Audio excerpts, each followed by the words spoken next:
Hi, I'm your host, Bobby BagHead, your BagHead buddy, and this is BagHead Radio.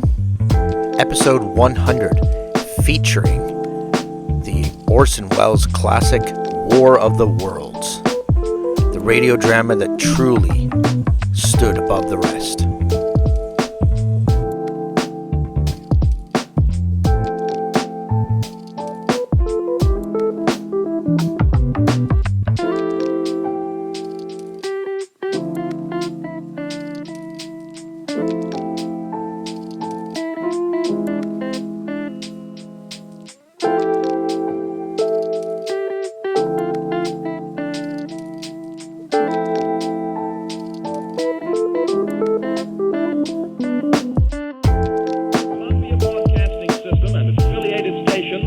Orson Welles and the Mercury Theatre on the air in The War of the Worlds by H.G. Wells.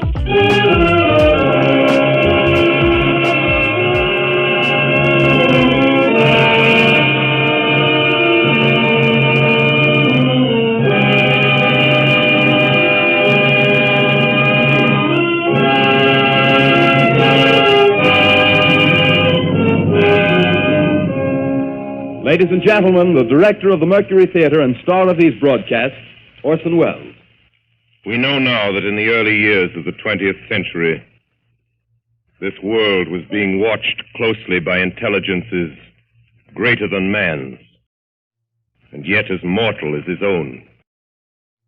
We know now that as human beings busied themselves about their various concerns, they were scrutinized and studied, perhaps almost as narrowly as a man with a microscope might scrutinize the transient creatures that swarm and multiply in a drop of water.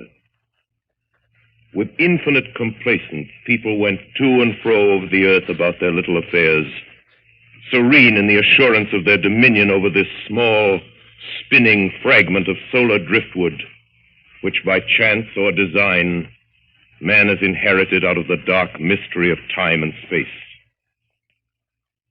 Yet across an immense ethereal gulf, minds that are to our minds as ours are to the beasts in the jungle, intellects vast, cool, and unsympathetic, regarded this earth with envious eyes and slowly and surely drew their plans against us.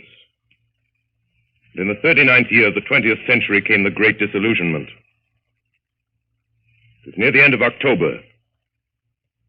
Business was better. The war scare was over. More men were back at work. Sales were picking up.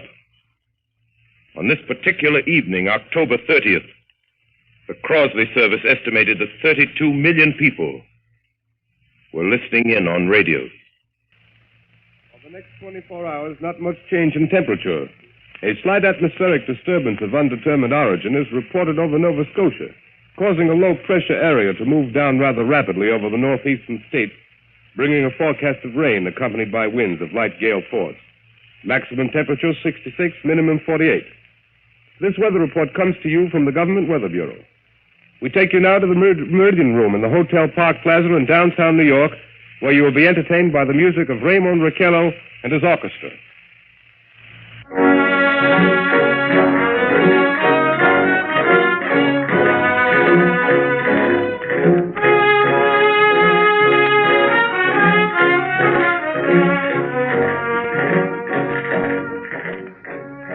Good evening, ladies and gentlemen.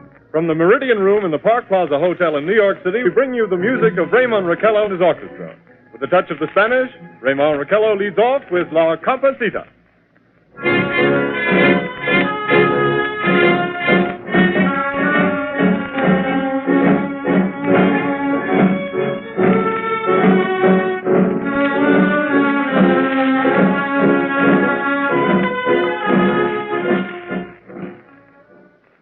Ladies and gentlemen, we interrupt our program of dance music to bring you a special bulletin from the Intercontinental Radio News. At 20 minutes before 8 Central Time, Professor Farrell of the Mount Jennings Observatory, Chicago, Illinois, reports observing several explosions of incandescent gas occurring at regular intervals on the planet Mars. The spectroscope indicates the gas to be hydrogen and moving toward the Earth with enormous velocity. Professor Pearson of the observatory at Princeton confirms Farrell's observation and describes the phenomenon as, quote, like a jet of blue flame shot from a gun, unquote. We now return you to the music of Ramon Raquello, playing for you in the Meridian Room of the Park Plaza Hotel, situated in downtown New York.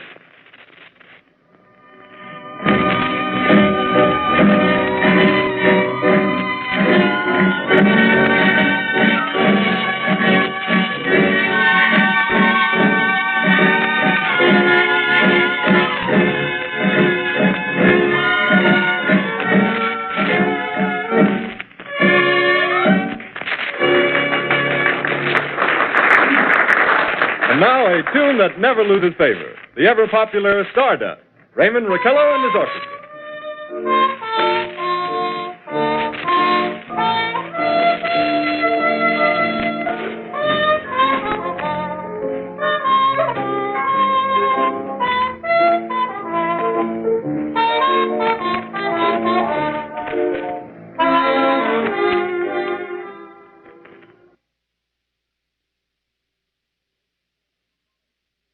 Ladies and gentlemen, following on the news given in our bulletin a moment ago, the Government Meteorological Bureau has requested the large observatories of the country to keep an astronomical watch on any further disturbances occurring on the planet Mars.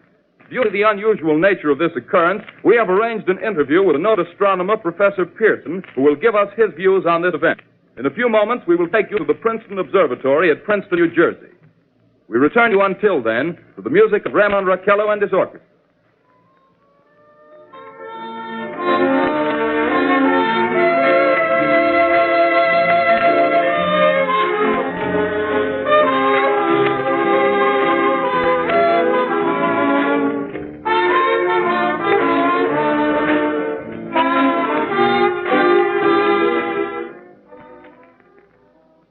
We are ready now to take you to the Princeton Observatory at Princeton, where Carl Phillips, our commentator, will interview Professor Richard Pearson, famous astronomer. We take you now to Princeton, New Jersey.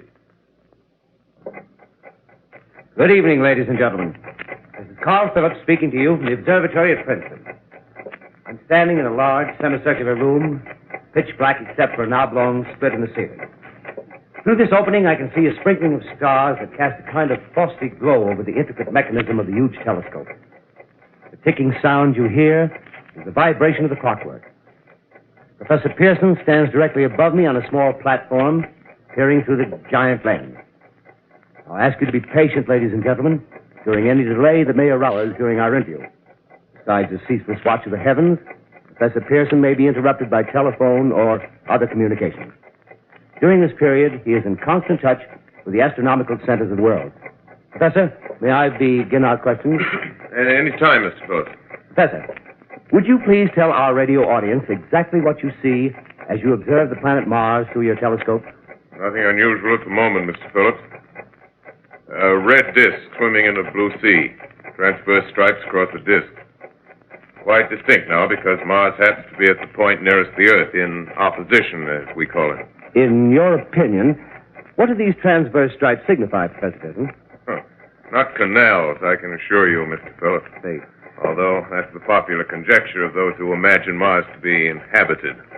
From a scientific viewpoint, the stripes are merely the result of atmospheric conditions peculiar to the planet. Then you're quite convinced, as a scientist, that living intelligence as we know it does not exist on Mars? I'd say the chances against it are 1,000 to 1. And yet, how do you account for these gas eruptions occurring on the surface of the planet at regular intervals? Phillips, I cannot account for it. By the way, Professor, for the benefit of our listeners, how far is Mars from the Earth? Approximately 40 million miles. Well, that seems a safe enough distance. Just a moment, ladies and gentlemen. Someone has just handed Professor Pearson a message. While he reads it, let me remind you that we are speaking to you from the observatory in Princeton, New Jersey, where we are interviewing the world-famous astronomer, Professor Pearson. One moment, please. Professor Pearson has passed me a message which he has just received. Professor, may I read the message to the listening audience? Certainly, Mr. Phillips. Ladies and gentlemen, I shall read you a wire addressed to Professor Pearson from Dr. Gray of the Natural History Museum, New York. Quote, 9:15 p.m. Eastern Standard Time. Seismograph registered shock of almost earthquake intensity occurring within a radius of 20 miles of Princeton. Please investigate. Signed, Lloyd Gray, Chief of Astronomical Division. Unquote. Professor Pearson, could this occurrence possibly have something to do with the disturbances observed on the planet Mars? Hardly, Mr. Phillips. This is probably a meteorite of unusual size, and its arrival at this particular time is merely a coincidence. However, we shall conduct a search as soon as daylight permits. Thank you, Professor. Ladies and gentlemen, for the past 10 minutes, we've been speaking to you from the observatory at Princeton, bringing you a special interview with Professor Pearson, noted astronomer. This is Carl Phillips speaking. We are returning you now to our New York studio.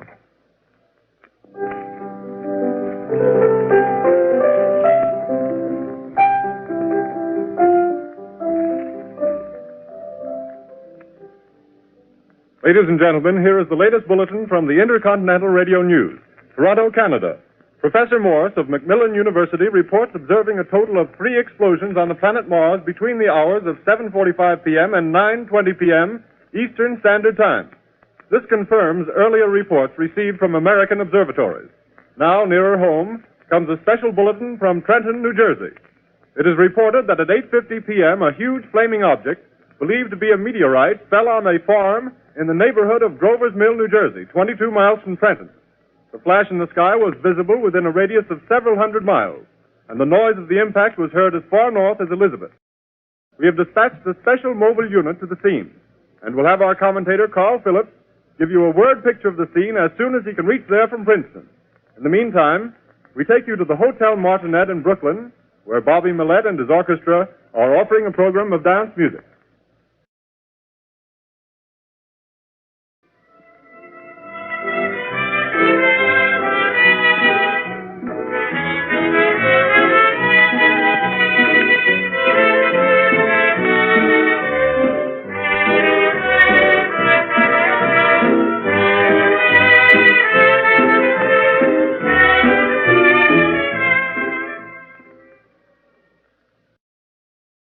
We take you now to Grover's Mill, New Jersey.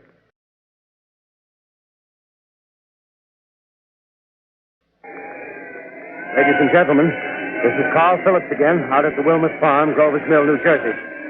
Professor Pearson and myself made the 11 miles from Princeton in 10 minutes.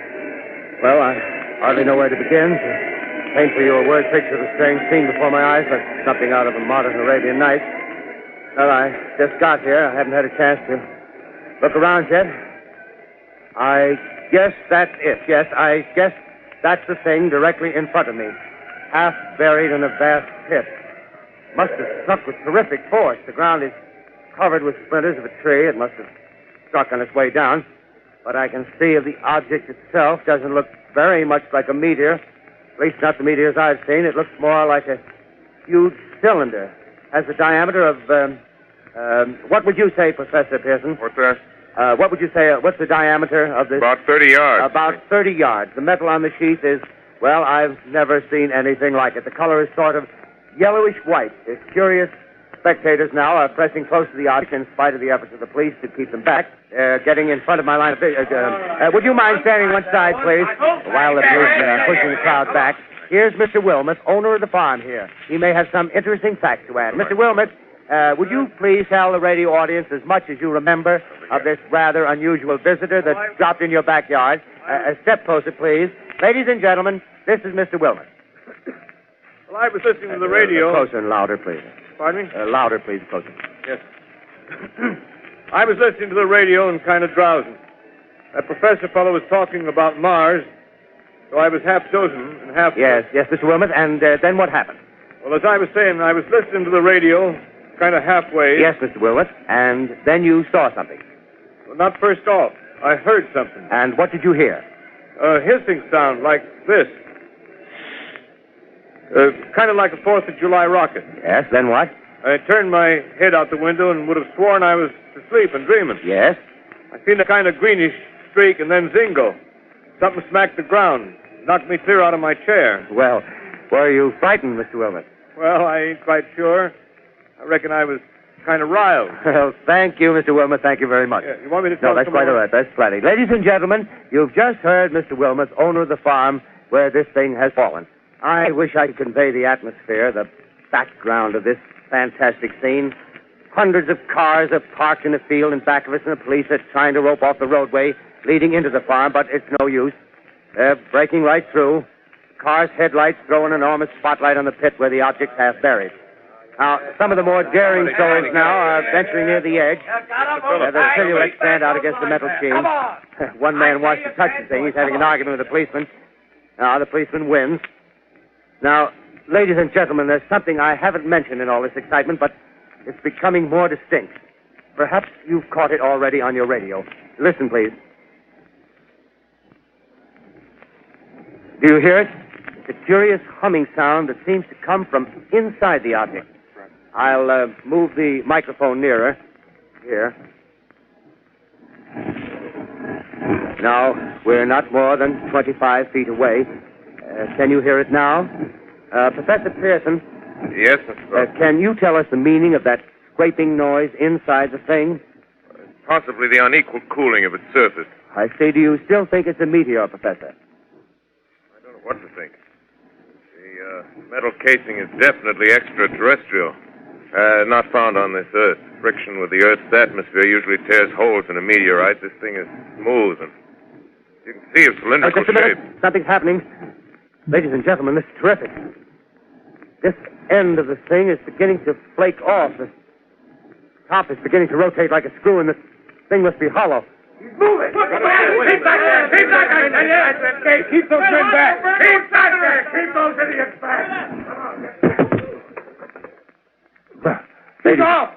The top's loose! Look out there! Stand back! Ladies and gentlemen, this is the most terrifying thing I've ever witnessed. Wait a minute. Someone's calling someone or something. I can see peering out of that black hole two luminous discs. The eyes, it might be a face, might be almost but heavens, something wriggling out of the shadow like a gray snake. Now it's another one, and another one, and another one. They look like tentacles to me. Oh, yeah, I can see the thing's body now. It's large as a bear. It glistens like wet leather, but that face, ladies and gentlemen, it's indescribable. I can hardly force myself to keep looking at it. It's so awful. The eyes are black, and they gleam like a serpent. The mouth is kind of V-shaped with saliva dripping from its rimless lips. It seems to quiver and pulsate, and the monster, or whatever it is, can hardly move. It seems weighed down by possibly gravity or something. The thing's rising up now, and the crowd falls back. There seems plenty. The most extraordinary experience, ladies and gentlemen. I can't find words. Well, I'll pull this microphone with me as I talk. I'll have to stop the description until I can take a new position. Hold on, will you, please? I'll be right back in a minute.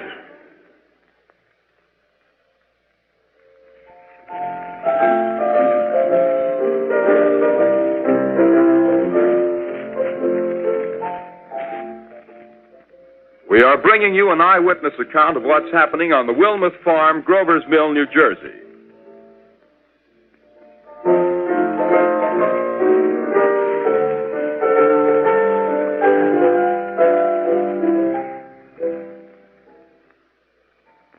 We now return you to Carl Phillips at Grover's Mill. Ladies and gentlemen, am I on? Ladies and gentlemen, here I am, back of a stone wall that adjoins Mr. Wilmuth's garden. From here, I get a sweep of the whole scene. I'll give you every detail as long as I can talk and as long as I can see. More state police have arrived. They're drawing up a cordon in front of the pit. About 30 of them. No need to push the crowd back now. They're willing to keep their distance. The captain's conferring with someone. Can't quite see who. Oh, yes, I believe it's Professor Pearson. Yes, it is. Now they've parted, and the professor moves around one side, studying the object while his captain and two policemen advance with something in their hands. I can see it now. It's a white handkerchief tied to a pole. Flag of truce. Those creatures know what that means, what anything means. Wait a minute, something's happening. Humped shape is rising out of the pit. I can make out a small beam of light against a mirror.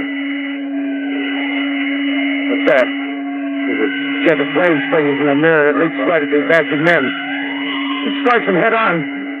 Oh, Lord, they're turning into flames. The whole field's caught up by the woods, the barns, the gas tanks of the automobiles spreading everywhere. It's coming this way now, about 20 yards to my right.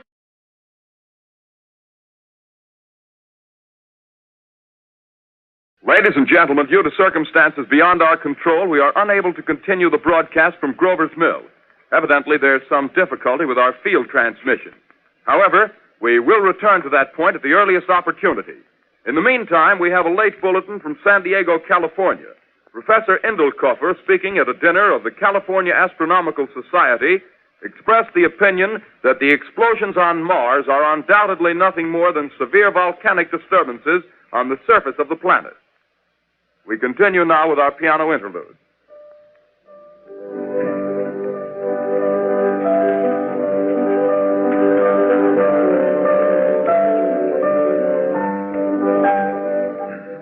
Ladies and gentlemen, I've just been handed a message that came in from Grover's Mill by telephone.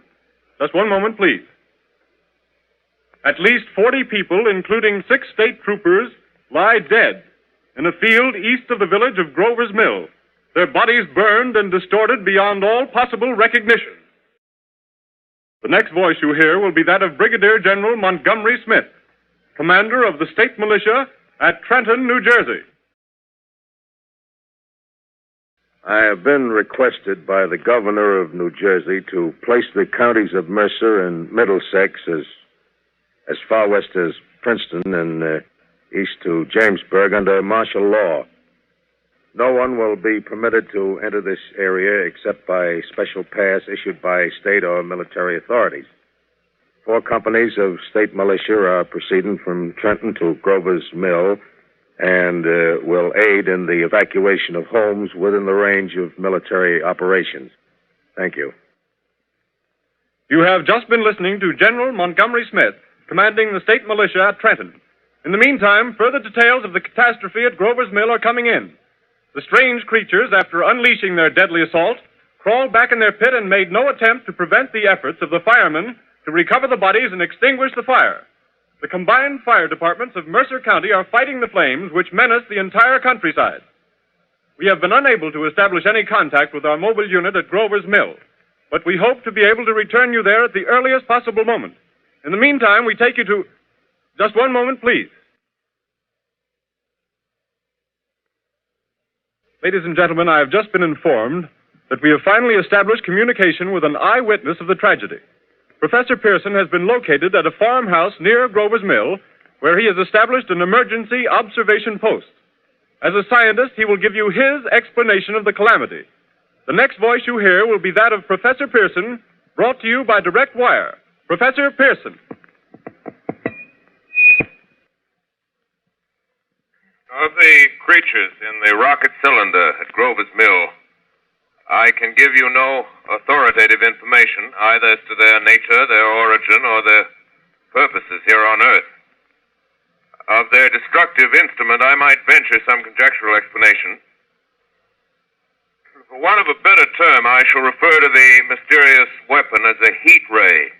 It's all too evident that these creatures have scientific knowledge far in advance of our own.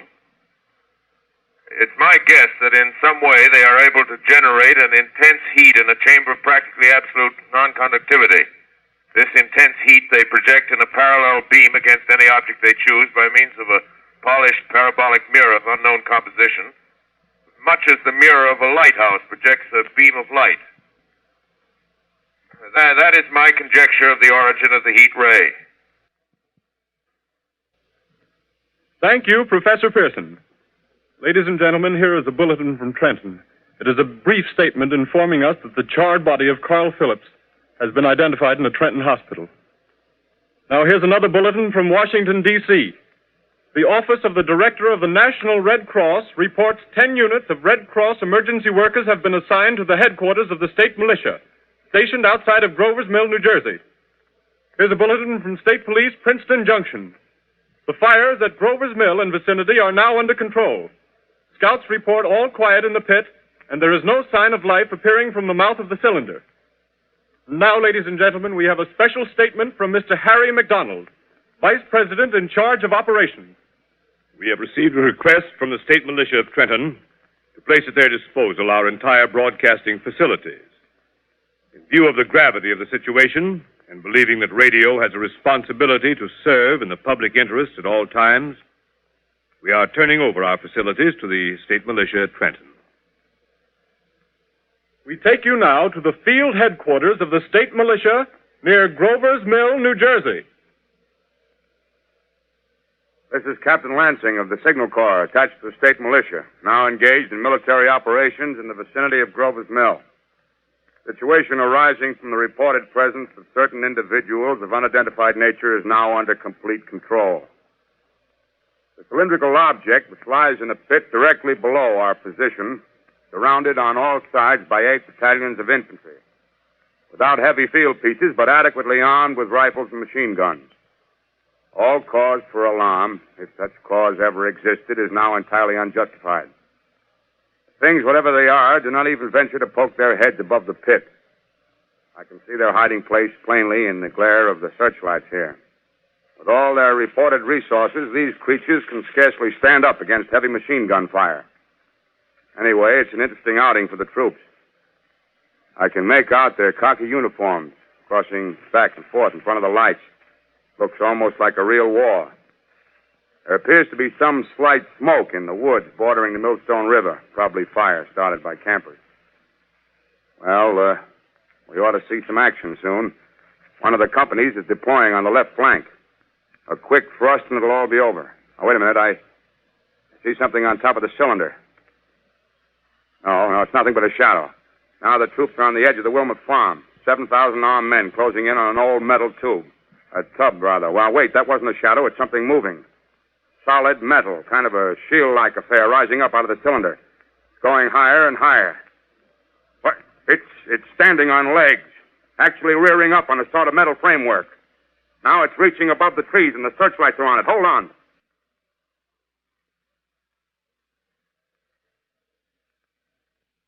Ladies and gentlemen, I have a grave announcement to make. Incredible as it may seem, both the observations of science and the evidence of our eyes lead to the inescapable assumption that those strange beings who landed in the Jersey farmlands tonight are the vanguard of an invading army from the planet Mars. The battle which took place tonight at Grover Mills has ended in one of the most startling defeats ever suffered by an army in modern times. 7,000 men armed with rifles and machine guns pitted against the single fighting machine of the invaders from Mars. 120 known survivors. The rest strewn over the battle area from Grover's Mill to Plainsboro, crushed and trampled to death under the metal feet of the monster, or burned to cinders by its heat ray. The monster is now in control of the middle section of New Jersey and has effectively cut the state through its center. Communication lines are down from Pennsylvania to the Atlantic Ocean. Railroad tracks are torn and service from New York to Philadelphia discontinued, except routing some of the trains through Allerton and Phoenixville. Highways to the north, south, and west are clogged with frantic human traffic. Police and army reserves are unable to control the mad flight. By morning, the fugitives will have swelled Philadelphia, Camden, and Trenton, it is estimated, to twice their normal population. Martial law prevails throughout New Jersey and eastern Pennsylvania. At this time, we take you to Washington for a special broadcast on the national emergency. The Secretary of the Interior. Citizens of the nation, I shall not try to conceal the gravity of the situation that confronts the country, nor the concern of your government in protecting the lives and property of its people. However, I wish to impress upon you, private citizens and public officials, all of you, the urgent need of calm and resourceful action. Fortunately, this formidable enemy is still confined to a comparatively small area, and we may place our faith in the military forces to keep them there. In the meantime... Sorry to interrupt, but I just wanted to take a second to remind you to like and subscribe, comment below. Placing our faith in God, we must continue the performance of our duties, each and every one of us, so that we may confront this destructive adversary with a nation united, courageous, and consecrated to the preservation of human supremacy on this earth. I thank you. You have just heard the Secretary of the Interior speaking from Washington. Bulletins too numerous to read are piling up in the studio here. We're informed that the central portion of New Jersey is blacked out from radio communication due to the effect of the heat ray upon power lines and electrical equipment. Here is a special bulletin, New York. Cables have been received from English, French, and German scientific bodies offering assistance. Astronomers report continued gas outbursts at regular intervals on the planet Mars. The majority voiced the opinion that the enemy will be reinforced by additional rocket machines. There have been several attempts made to locate Professor Pearson of Princeton, who has observed Martians at close range. It is feared he was lost in the recent battle. Langham Field, Virginia. Scouting planes report 3 Martian machines visible above treetops, moving north toward Somerville with population fleeing ahead of them. The heat ray is not in use, although advancing at express train speed, invaders pick their way carefully. They seem to be making a conscious effort to avoid destruction of cities and countryside. However, they stop to uproot power lines, bridges, and railroad tracks. Their apparent objective is to crush resistance, paralyze communication, and disorganize human society. Here is a bulletin from Basking Ridge, New Jersey. Coon hunters have stumbled on a second cylinder similar to the first, embedded in the great swamp 20 miles south of Morristown. Army field pieces are proceeding from Newark to blow up the second invading unit before the cylinder can be opened and the fighting machine rigged. They are taking up a position in the foothills of Watchung Mountain. Another bulletin from Langham Field, Virginia.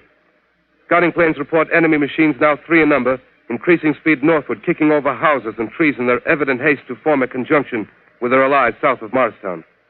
Machines also sighted by telephone operator east of Middlesex within 10 miles of Plainfield.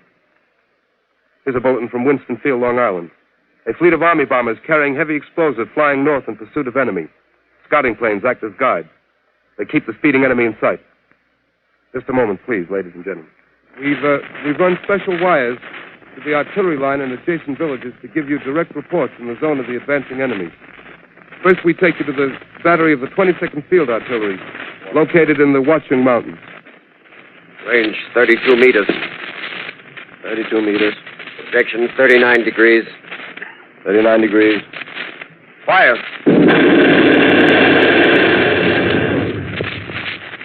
140 yards to the right, sir. Shift range 31 meters. 31 meters.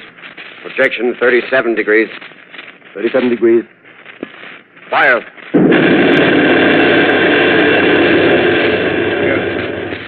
Hit, sir. Got the tripod of one of them. That's off. The others are trying to repair it. Quick, get the range. Shift 30 meters. 30 meters. Projection 27 degrees. 27 degrees. Fire.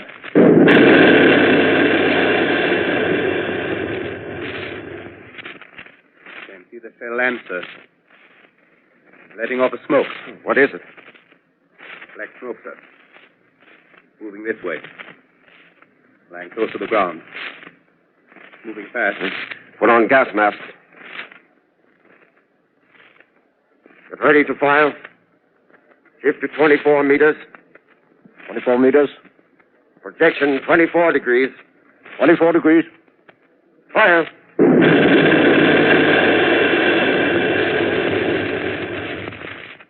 Still can't see, sir. Smoke's coming nearer. Get the range. 23 meters. 23 meters. 23 meters. Projection 22. 22 degrees.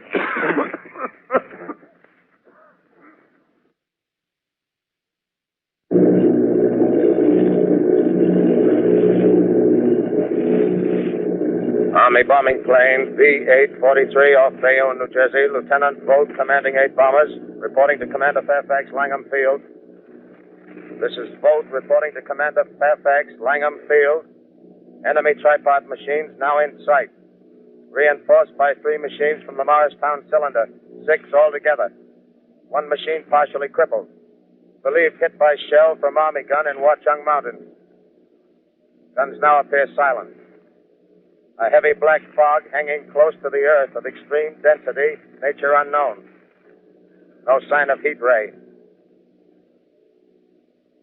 Enemy now turns east, crossing Passaic River into the Jersey marshes. Another straddles the Pulaski Skyway. Evident objective is New York City. They're pushing down a high-tension power station. Machines are close together now, and we're ready to attack. Planes circling, ready to strike.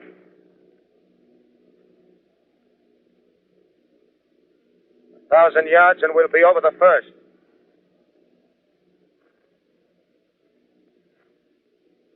$800 yards.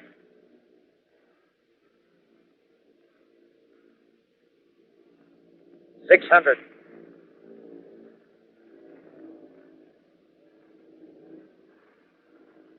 $400. $200. There they go. The giant arm raised. Green flash. They're spraying us with flame. 2,000 feet. Engines are giving out. No chance to release bombs. Only one thing left. Drop on them, plane and all. We're diving on the first one. Now the engine's gone. 8.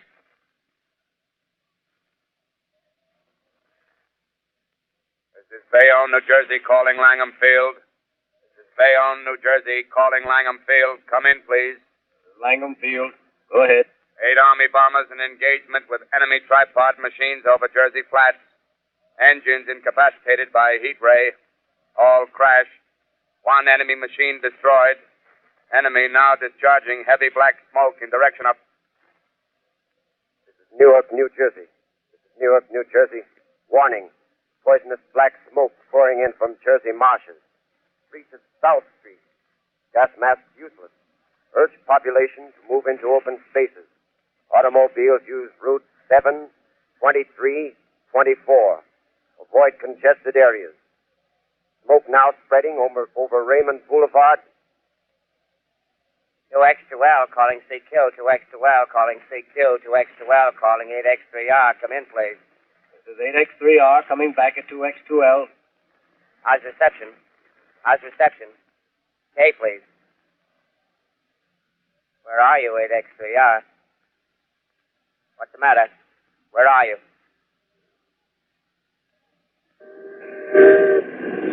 I'm speaking from the roof of Broadcasting Building. I'm speaking from the roof of Broadcasting Building, New York City. The bells you hear are ringing to warn the people to evacuate the city as Martians approach. Estimated in the last 2 hours, 3 million people have moved out along the roads to the north. Hutchison River Parkway is still kept open for motor traffic. Avoid bridges to Long Island, hopelessly jammed. All communication with Jersey Shore closed 10 minutes ago. No more defenses. Our army is wiped out. Artillery, Air Force, everything wiped out. This may be the last broadcast. We'll stay here to the end. People are holding service here below us in the cathedral.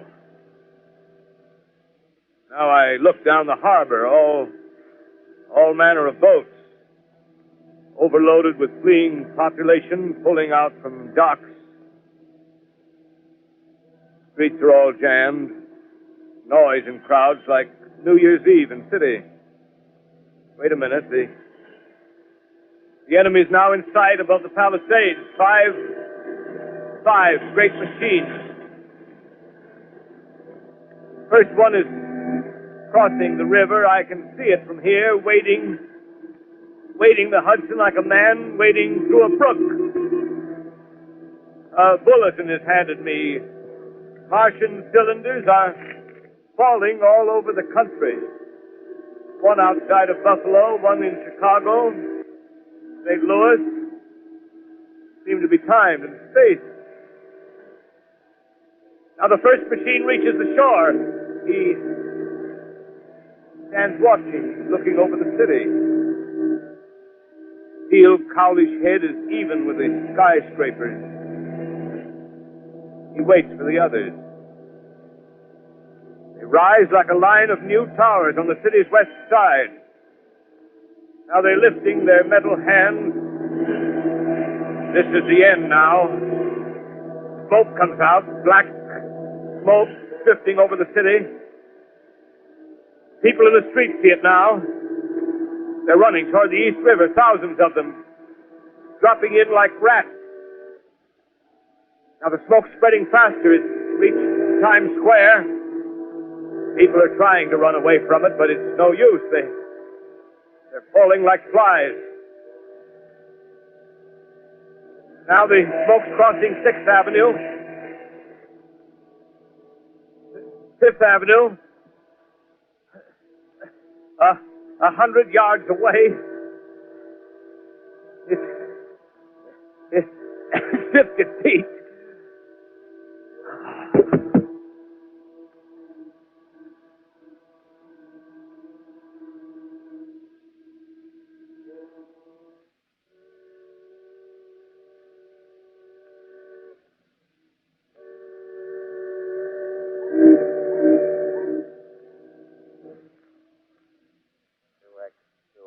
Calling CQ. 2X2L calling CQ. 2X2L calling CQ, New York. Isn't there anyone on the air? Isn't there anyone on the air? Isn't there anyone? 2X2L.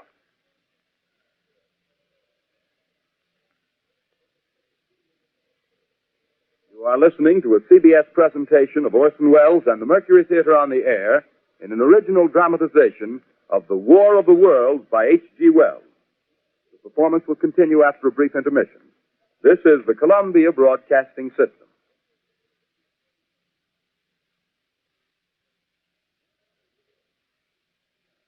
The War of the Worlds by H.G. Wells, starring Orson Welles and the Mercury Theatre on the Air.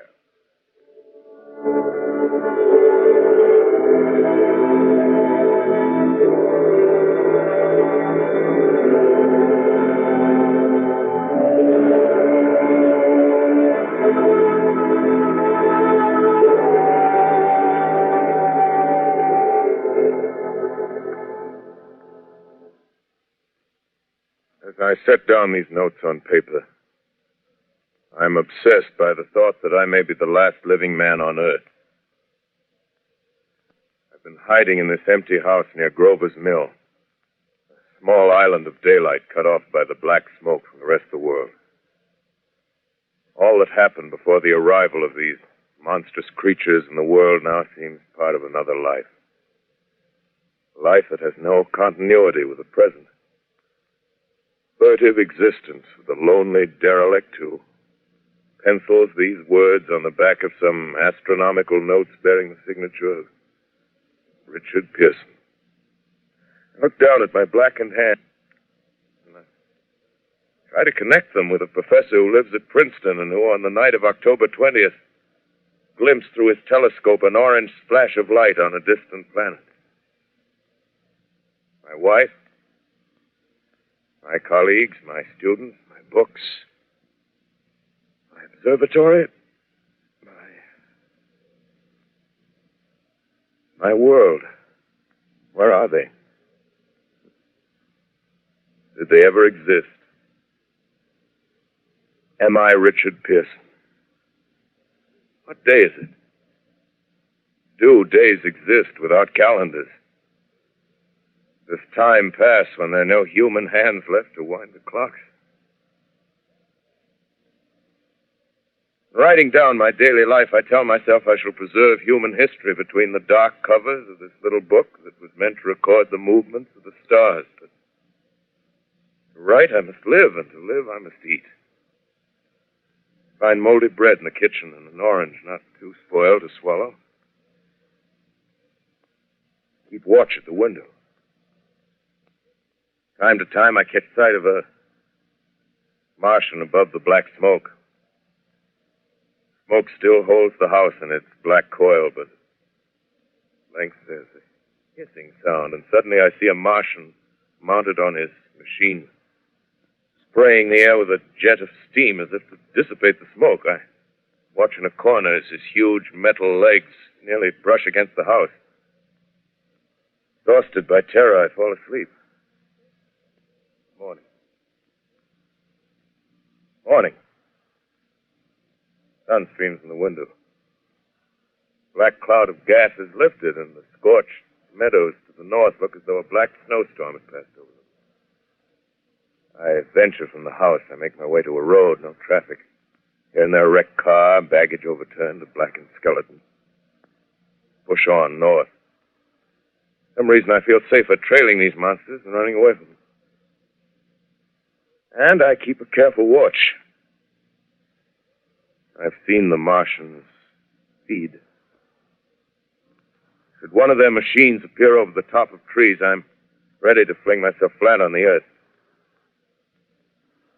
Come to a chestnut tree. October. Chestnuts are ripe. Fill my pockets. Just keep alive. 2 days I wander in a vague northerly direction through a desolate world. Finally, I noticed a living creature. A small red squirrel in a beech tree. I stare at him and wonder. He stares back at me. I believe at that moment the animal and I shared the same emotion. The joy of finding another living being. Push on north. I find dead cows in a brackish field, and beyond the charred ruins of a dairy and a silo remain standing guard over the wasteland like a lighthouse, deserted by the sea. Astride the silo perches a weathercock. The arrow points north. North. Next day, I come to a city. City vaguely familiar in its contours, yet its buildings strangely dwarfed and leveled off as if a giant had sliced off its highest towers with a capricious sweep of his hand. Reached the outskirts, I found Newark. Newark, undemolished but humbled by some whim of the advancing Martians. Presently, with an odd feeling of being watched, I caught sight of something crouching in a doorway. I made a step towards it. Rose up and became a man. A man armed with a large knife. Stop! Where did you come from? I come from many places. A long time ago, from Princeton. Princeton, huh? That's near Grover's Mill. Yes. Grover's Mill. There's no food here. This is my country. All this end of town down the river. There's only food for one. Which way are you going? I don't know. I guess I'm looking. Sorry to interrupt, but I just wanted to take a second to remind you to like and subscribe, comment below. For people. Hey, what was that? You hear something just then? No. Only a bird. A live bird. Yeah. You get to know that birds have shadows these days. Say, we're in the open here. Let's crawl in this doorway here and talk. Have you seen any Martians? No. They're going over to New York. Tonight, the sky's alive with their lights, just as if people were still living in it. By daylight, you can't see them. 5 days ago, a couple of them carried something big across the flats from the airport. I think they're learning how to fly. Fly? Yeah, fly. Well, it's all over with humanity. Stranger, there's still you and I. 2 of us left. Yeah. They got themselves in solid. They wrecked the greatest country in the world. Those green stars, they're probably falling somewhere every night. They've only lost one machine.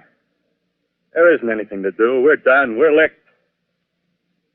Where were you? You're in a uniform. Yeah, what's left of it. I was in the militia. National Guard. That's good. There wasn't any war. Any more than there's war between men and ants. Yes, but we're eatable ants. I found that out. What'll they do to us? I filled it all out. Right now, we're caught as we're wanted. The Martian only has to go a few miles to get a crowd on the run. But they won't keep on doing that. They'll begin catching us systematic, like keeping the best and storing us in cages and things. They haven't begun on us yet. Not begun? Not begun. All that's happened so far is because we don't have sense enough to keep quiet. Bothering them with guns and such stuff and losing our heads and rushing off in crowds. Instead of our rushing around blind, we got to fix ourselves up according to the way things are now. Cities, nations, civilization, progress. Yes, but if that's so, what is there to live for? Well, there won't be any more concerts for 1,000,000 years or so, and no nice little dinners at restaurants. If it's amusement you're after, I guess the game's up. What is there left? Life, that's what. I want to live. Yeah, and so do you. We're not going to be exterminated. And I don't mean to be caught either. Tamed and fattened and bred like an ox. What are you going to do? I'm going on. Right under their feet. I got a plan. We men as men, we're finished. We don't know enough. We got to learn plenty before we get a chance. We've got to live and keep free while we learn, see? I've thought it all out, see? Well, tell me the rest. Well, it isn't all of us that are made for wild beasts. That's what it got to be. That's why I watched you. Watched you. All those little office workers that used to live in these houses. They be no good. They haven't any stuff in them. They run off to work. I've seen hundreds of them running to catch their commuter's train in the morning, afraid they get canned if they didn't. Running back at night, afraid they wouldn't be in time for dinner. Lives insured and a little invested in case of accident. Yeah, and on Sundays, worried about the hereafter. The Martians, they'll be a godsend for those guys. Nice roomy cages, good food, careful breeding, no worries. Yeah, after a week or so of chasing around the fields on empty stomachs, they'll come and be glad to be caught.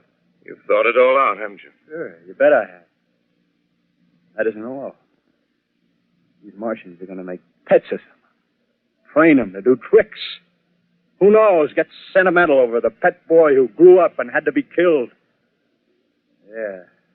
And some, maybe, they'll train to hunt us. Oh, no, it's impossible. Yes, they will. There's men who do it gladly. One of them never suggested me, by... Meantime, you and I and others like us, where are we to live when the Martians own the Earth? I got it all figured out. We'll live underground. I've been thinking about the sewers. Under New York, there are miles and miles of them. The main ones, they're big enough for anybody. And there's cellars, vaults, underground storerooms, railway tunnels, subways. You begin to see, huh? We'll get a bunch of strong men together. No weakness. That rubbish, out. As you meant me to go. All right. Give you a chance, didn't I? Won't quarrel about that. Go on. Well, we got to make safe places for us to stay in, see? Get all the books we can. Science books. That's where men like you come in, see? We raid the museums. We'll even spy on the Martians. May not be so much we have to learn before... Just imagine this. 4 or 5 of their own fighting machines suddenly start off. Heat rays right and left. Not a Martian in them. Not a Martian in them, see? But men. Men who've learned the way how. May even be in our time. Gee. Imagine having one of them lovely things with a heat ray wide and free. We'd turn it on Martians. We'd turn it on men. We'd bring everybody down on their knees. That's your plan. You, me, more. We'd own the world. I see. Hey, what's the matter? Where are you going? Not to your world. Bye, stranger. Well, after parting with the artilleryman, I came at last to the Holland Tunnel, entered that silent tube, anxious to know the fate of the great city on the other side of the Hudson. Cautiously, I came out of the tunnel and made my way up Canal Street. Reached 14th Street, and there again were black powder and several bodies and an evil, ominous smell from the gratings of the cellars of some of the houses. I wandered up through the 30s and 40s, stood alone on Times Square, caught sight of a lean dog running down 7th Avenue with a piece of dark brown meat in his jaws and a pack of starving mongrels at his heels. Made a wide circle around me as though he feared I might prove a fresh competitor. Walked up Broadway in the direction of that strange powder, past silent shop windows, displaying their mute wares to empty sidewalks. Past the Capitol Theater, silent, dark. Past a shooting gallery where a row of empty guns faced an arrested line of wooden ducks. Near Columbus Circle, I noticed models of 1939 motor cars in the showrooms facing empty streets. Over the top of the General Motors building, I watched a flock of black birds circling in the sky. Hurried on. Suddenly, I caught sight of the hood of a Martian machine, standing somewhere in Central Park, gleaming in the late afternoon sun. An insane idea. I rushed recklessly across Columbus Circle and into the park. I climbed a small hill above the pond at 60th Street, and from there I could see standing in a silent row along the mall 19 of those great metal titans, their cowls empty, their steel arms hanging listlessly by their sides. I looked in vain for the monsters that inhabit those machines. Suddenly, my eyes were attracted to the immense flock of black birds that hovered directly below me. They circled to the ground. And there before my eyes, stark and silent, lay the Martians with the hungry birds pecking and tearing brown shreds of flesh from their dead bodies. Later, when their bodies were examined in laboratories, it was found that they were killed by the putrefactive and disease bacteria against which their systems were unprepared. Slain, after all, man's defenses had failed by the humblest thing that God, His wisdom, has put upon this earth. Before the cylinder fell, there was a general persuasion that through all the deep of space, no life existed beyond the petty surface of our minute sphere. Now we see further. Dim and wonderful is the vision I've conjured up in my mind of life spreading slowly from this little seedbed of the solar system throughout the inanimate vastnesses of sidereal space. But a remote dream, maybe. Maybe that the destruction of the Martians is only a reprieve to them and not to us. The future ordained, perhaps. Strange it now seems to sit in my peaceful study at Princeton, writing down this last chapter of the record, begun at a deserted farm in Grover's Mill. Strange to watch children playing in the streets. Strange to see young people strolling on the green where the new spring grass heals the last black scars of a bruised earth. Strange to watch the sightseers enter the museum where the dissembled parts of a Martian machine are kept on public view. Strange when I recall the time when I first saw it. Bright, clean cut, hard, and silent under the dawn of that last great day.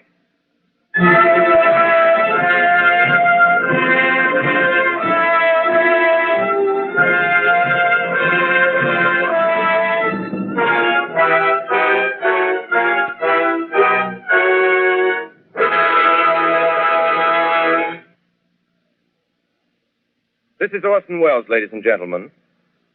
Out of character, to assure you that the War of the Worlds has no further significance than as the holiday offering it was intended to be. The Mercury Theatre's own radio version of dressing up in a sheet and jumping out of a bush and saying boo. Starting now, we couldn't soap all your windows and seal all your garden gates by tomorrow night, so we did the best next thing. We annihilated the world before your very ears and utterly destroyed the CBS. You will be relieved, I hope, to learn that we didn't mean it and that both institutions are still open for business. So goodbye, everybody, and remember, please, for the next day or so, the terrible lesson you learned tonight. That grinning, glowing, globular invader of your living room is an inhabitant of the pumpkin patch, and if your doorbell rings and nobody's there, that was no Martian. It's Halloween.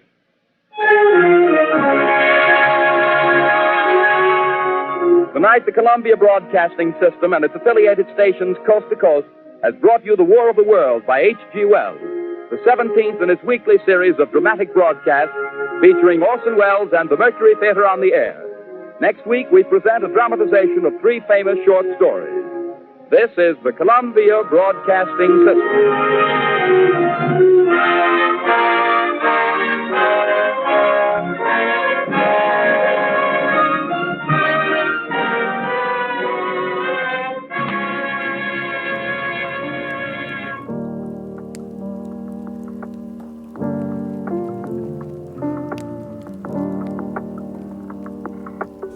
Hi, I'm your host Bobby BagHead, your BagHead buddy, and you've been watching the 100th episode of BagHead Radio and our special presentation of Orson Welles' War of the Worlds. Please click like and subscribe, leave any comments you have below, and tune in for more.